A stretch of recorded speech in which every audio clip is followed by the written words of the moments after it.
friends, getting ready to go camping in February. It snowed last night, which means a lot of extra steps. I have to clear all the snow off of my truck.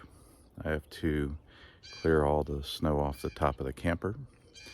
And I have to get the snowblower out and clear the driveway. It's hard to see on video, but our driveway is about 15 feet lower at the road than it is at the top of the driveway. And if it's not clean, if there's any ice on it, there's a point of no return where you just slide out.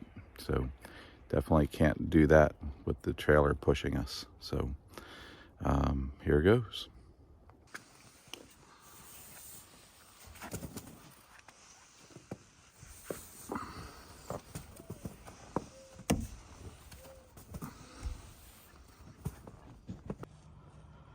Now that the driveway's clear, time to hook up the camper and bring it down and hope we don't slide coming down the hill to the road.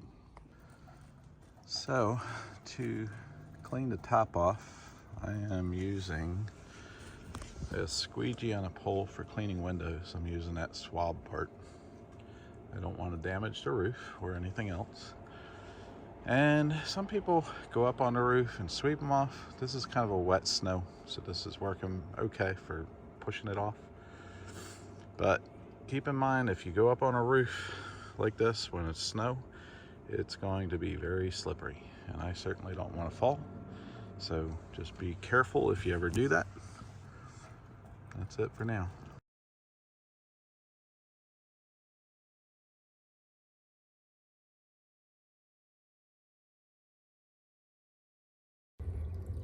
Good morning.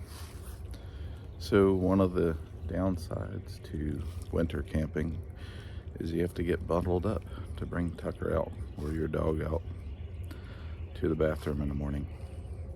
It is cold out. It's in the low 20s right now.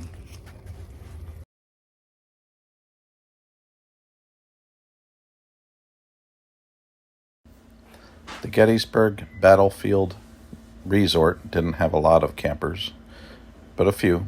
And this is the town of Gettysburg, and we toured the battlefield, which is very surreal. During 3 days, July 1st, 2nd, and 3rd in 1863, there were over 48,000 casualties on that battlefield between the North and the South. And during the first day alone, there were 9,000 Union dead and 6,000 Confederate dead. This barn, that hole, is actually a cannonball hole from that battle. There are many monuments all through the battlefield dedicated to various companies and divisions and so on. Our tour ended at the Gettysburg National Cemetery, which was also the site of the famous Gettysburg Address. Again, it was very surreal being there. This memorial is dedicated to the Gettysburg Address. There are plaques like this throughout the cemetery where so many dead soldiers were hastily buried because they just laid out in the fields in the heat of the summer, and the smell was just terrible. This is the actual site of the Gettysburg Address, and it's pretty amazing that Abraham Lincoln stood here and delivered that great speech. Many of the graves are not marked other than a number.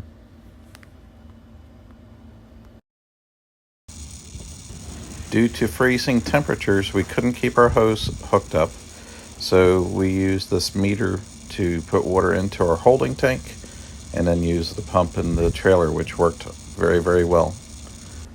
This is where the fresh water goes into the trailer. We have a tankless water heater, which works very, very well. However, I was worried about it freezing because, as you'll see, the heat exchanger is just through this uninsulated door. It's a copper area in the back, and with 20 degrees it could freeze. So this has freeze protection built in. When it approaches 38 degrees, it fires up and heats to 58 degrees. So I disconnected the power to the trailer, I guess about 14 hours ago.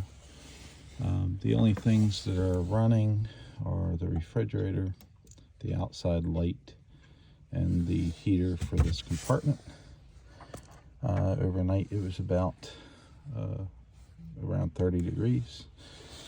You can see my battery's still at 91% and 13.3 volts, and this compartment is 51 degrees, so all's working well. We added these sensors to our propane tanks that let us know how much propane is in each tank rather than running out in the middle of a shower. Also, while we were touring the battlefield, the crock pot was going, and Jennifer made a great and healthy meal of roast beef and broccoli and potatoes. It was great.